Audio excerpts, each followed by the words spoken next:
My fiancé cheated on me with my father.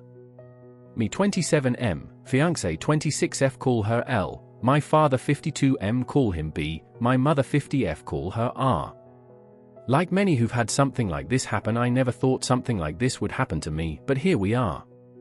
I've never used Reddit, but I've seen stories from here on TikTok, so I thought I'd give this a shot for any advice you all could give me. From listening to some other stories, you all like backstory. I'll try and be as clear and precise as I can, but it's only been a week, so if I start to lose it during the telling of this, I'm sorry. Elle and I met in her freshman year of college. We were both dorm in the same building where we eventually met. We later found out we lived 2 towns away from each other, so whenever we went home, I let her drive with me. It was only added like 20 minutes, so it was no big deal. After multiple trips and hanging out at school, we started to date. I have a close-knit family, as did she, so we told our families right away. I had met hers plenty of times when dropping her off, but it was nothing more than an introduction and exchanging pleasantries. Both of our families accepted each other with open arms and our relationship grew. I was a year ahead of her, so when I graduated, I went home where I was offered a good job with great pay. I visited her at school whenever I got the chance, and whenever she came home, we would make time for each other. After she graduated, she moved in with me as both of our jobs were in the city near where we grew up. Like me, she was offered a position at the company she works at now with great pay. After living together for about 3 years, I proposed, and we have been planning our wedding since. Now onto the part you're all reading for. Looking back, there was plenty of things I overlooked that I just wrote off, thinking my father was just trying to welcome my ex into our family. Things like my father calling her all the time, and if I was around, they would just tell me they were talking about the upcoming family party or something along those lines. One time Elle was in the shower and her phone rang. I seen it was my dad, so I answered. When he realized it was me, he sounded both upset and surprised that I picked up. I then asked what's up. He responded that he wanted to talk to Elle about my mother's birthday that was in a week, and after a minute, we ended the call. Even typing this out now, I feel like an idiot for not seeing it sooner. On the day I found out, it was like any other day. Elle had Thursdays off, so she made breakfast for both of us. When I set out for work, she gave me a kiss and told me to have a great day. During my drive to work, I realized I had forgotten some paperwork I would need for a meeting I had at 3 p.m. I shrugged it off and told myself I would just go home at lunch to get it. Elle texted me throughout the day talking about all the casual stuff a couple talks about, like what do you want for dinner, I did the laundry, do you want me to hang it up for you, blah blah blah. I didn't think it necessary to text her I was coming home for lunch, so when it came around, I just left work and went home. When I got home, I noticed a car that looked like my father's in our parking lot, but I didn't think anything of it and just parked and went into our building. When I opened the door, I was met with a scene out of a movie where a man comes home early and catches his spouse cheating, such a cliché. There was a trail of clothes, both his and hers, leading to my bedroom, and the sound of faint moans echoed through my apartment. I stood at the door in utter shock. My brain was a mix of rage, sadness, and disgust, but if you were a fly on my wall, you would see what looked like a statue. I just couldn't move. When I finally snapped to, not knowing how much time had passed, I took out my phone to record. I picked up all the clothes that were on the floor and threw them into the hall of the building. After I filmed the walk to my bedroom, the door was open. I stood in the doorway filming for about a minute, then flipped on the lights. They both jumped at the sudden light and looked at me, and to my utter shock, it was my father in the bed with her. After the initial stun, my father noticed I was recording and started to panic, trying to find anything to cover himself and telling me to stop recording. He found a towel and wrapped it around himself and started to walk toward me. I told him, if you don't want to get hurt, stop coming to me. He either didn't care or didn't hear me and reached for my phone. I hit him square on the jaw. His head bounced off the door and slumped to the ground. Elle shrieked. I aimed the camera at Elle and said, concerned about your buddy, but nothing to say to your fiancé?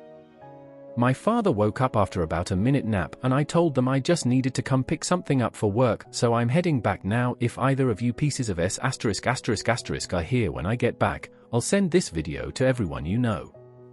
I ended the video, looked at my dad, who was still coming to, and said, you're dead to me, you're no longer my father, but you might want to go home and talk to mom, because I'll be talking to her very soon. I sat in my car for a while until one of the bosses at work called to ask where I was. I told her I was on my way back right now. When I got to her office to hand her the paperwork, I must have looked awful because she started asking what was wrong with me. I told her it was nothing and I'd be okay. I could see her scanning me up and down, and she noticed some blood on my collar and stood up, rushed to me, and said, "You're bleeding." I looked down and said it was my father's. She looked confused, so I pulled out my phone and showed her the video. She watched it in its entirety. She was introduced to LA few times, but never my father.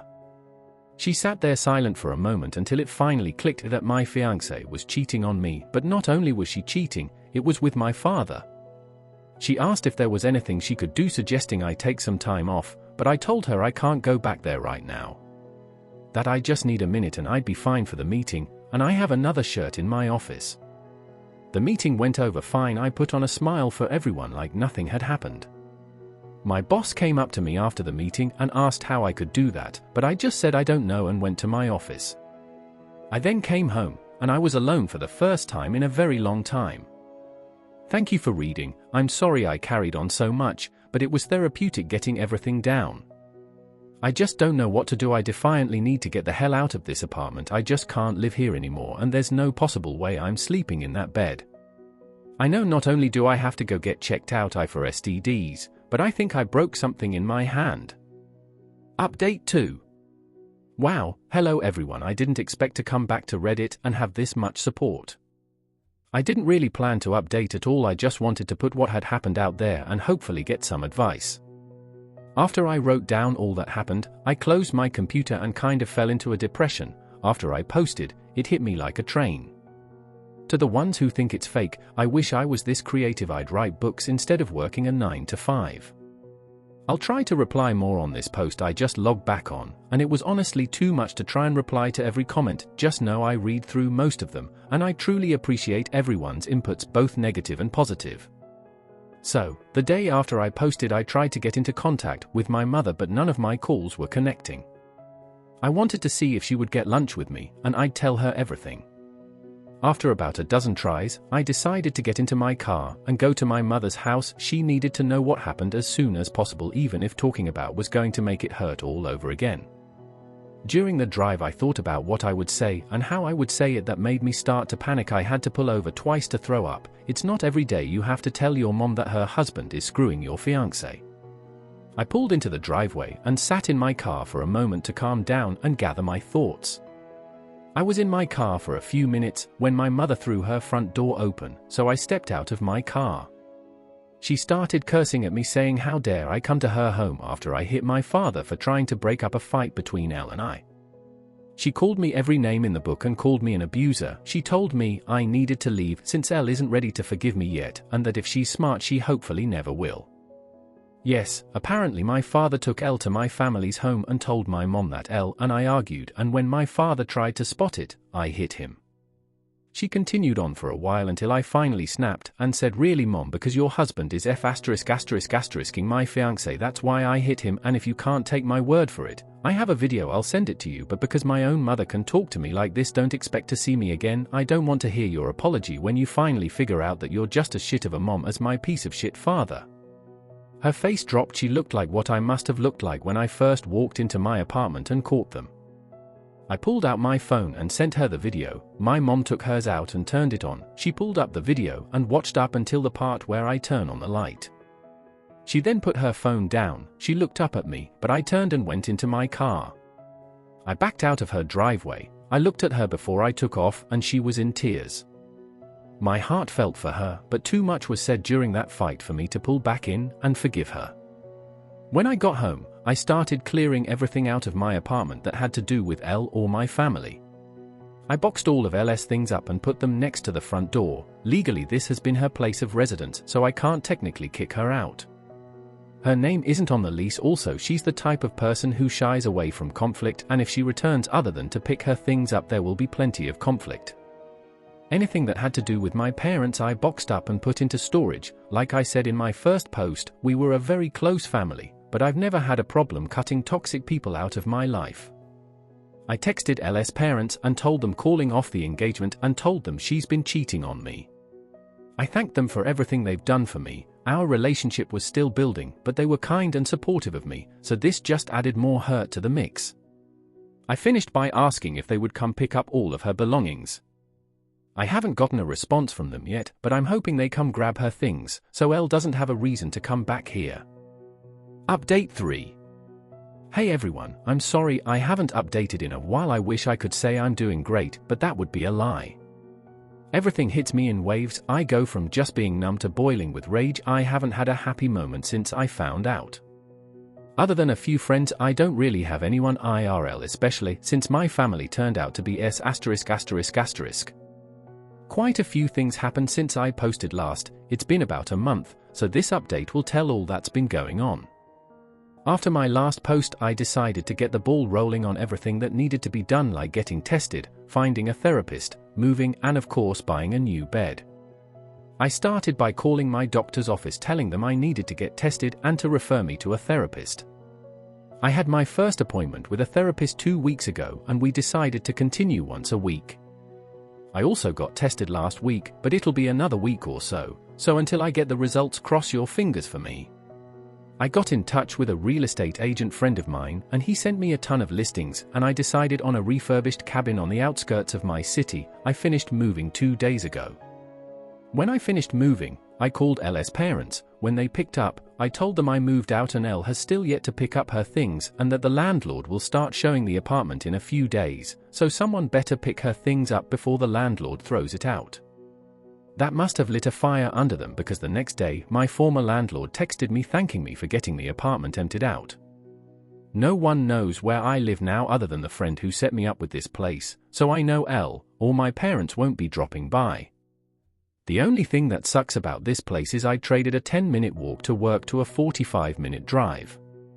My phone has been blowing up with texts and calls from Elle, both my parents and some of my friends, but I have no interest in talking to anyone other than my therapist. At work I've been a ghost. I go and get my work done and leave. On the rare occasion I have to talk to someone, I put on my fake smile and pretend everything is okay. My boss from my previous post has been trying to check in on me more, but I don't really tell her anything either. I just tell her I appreciate it, but I'll be okay. Truth is, I don't know if I'll be okay. I get that time heals and all, but I feel like that's only relevant when you're dealing with one issue, not when you lose who you thought were the 3 closest people in your life all at once. A huge part of me died, and there's no chance of resuscitating it. The meetings with my therapist are going well. I suppose I've never done therapy before, so I have no reference on what good therapy is. We do get along all right, and she really seems genuine in wanting to help. The first session was us getting to know each other and delving into what brings me to her, nothing in depth, but me just telling her what happened in my own words. The second session, we went a bit deeper. She asked me about the relationship I had with my parents. I told her up until now it was great. We talked often and always communicated well when something was wrong, and that I grew up in a great home, but that all means nothing now. She asked why I cut my mother out of my life. I told her she said things to me I wouldn't say to someone I despised, then told her there's no way she can come back from that. At the end of our last session, I gave her the link to my page on here so she can read more about how I feel and what's going on in my head. I feel like it's easier to type things out than it is to speak it. So, if you're reading this, hi doc. For now, I'm still miserable. I thought I'd be okay by now, not necessarily happy, but okay. I know some of it is my own fault not communicating to my friends, but when I think about responding to them it just seems so exhausting. I know they'll want to get together or come to my new place, but I just don't have the energy to be around them. Until I do, I'll work, go to my appointments and sit on my back deck sipping on some bottom shelf whiskey and try to enjoy this beautiful view. I haven't hunted since high school, so maybe I'll take that up again now that I can hunt from my back porch. Thank you all for reading this far. Update 4. Hey everyone, sorry I've been MIA for a while now. I'm writing this update to let you all know I'm alive and to give you the lowdown of what's been happening as of recent. First, I want to apologize to those who've worried about me the past few months. After my last post I was nowhere near okay, so I pulled back from everything. I secluded myself in order to heal and cope with what is now my life. I want you to know every comment and message didn't fall on deaf ears. I took all of your positive feedback and advice and worked through my problems. So, to the people who supported me though, this truly thank you. I can't stress it enough. When I was at the lowest I've ever been, it was internet strangers that were there for me, so again thank you all. In my last post I was doing things like getting tested for STDs and trying to restart my life. I'm happy to inform you all I am clean and couldn't be more relieved. I am fully moved into my new place. When I told you all about my new place, I told you it was a refurbished cabin. Well, I might have been a little generous.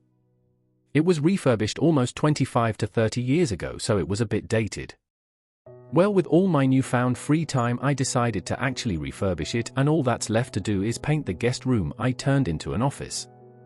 The only thing I didn't do myself was the electric and plumbing, because I have no clue how to do it and have zero interest in being shocked or putting my hand in a shit-covered pipe.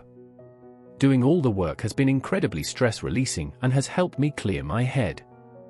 I still see my therapist once a week. To all those who suggested it, you probably saved my life, so thank you. Being able to vent, get my frustrations out and get the advice I need has been better than anything in my life, past or present. I'm still working at the same company. I've become more open with some of my co-workers that I'm closer with and my boss from my previous posts due to the advice from my therapist. Also due to her and some of your advice, I've reached out to my friends and have slowly been reintegrating into the group again. Now onto the update with what's been going on between my family and ex. I decided I was ready to have a talk with my mother, so a little over a month ago I unblocked her on my phone and reached out. I called and almost instantly she picked up the phone. I could tell through the tone of her voice she was panicking. Eventually, after reassuring it was me, I told her we should meet and talk. She agreed, and a day later we met at diner near her house. She was there before I was, and when she seen me, she started quietly sobbing. When I sat, she apologized over and over again, telling me she could only take their word because she never thought them getting together would ever happen. I told her while I appreciate her apology, the things she said to me were despicable and something no mother should ever say to their child, and it showed me exactly what she thought of me. She cried harder and promised it's not true that when she was told I hit my father for no reason she was so angry, and when I showed up to the house, she just let her anger take over.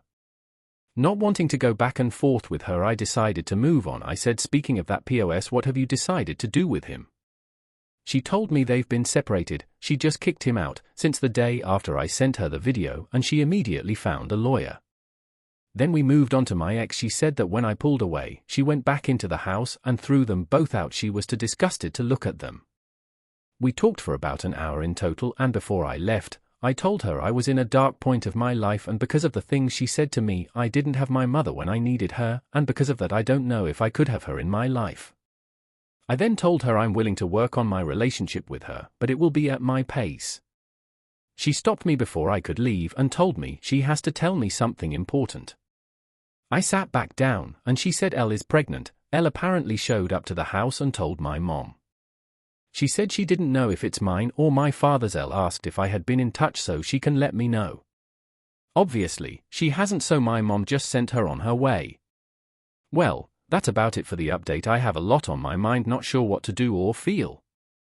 Thank you for reading. Sorry for rambling on and on.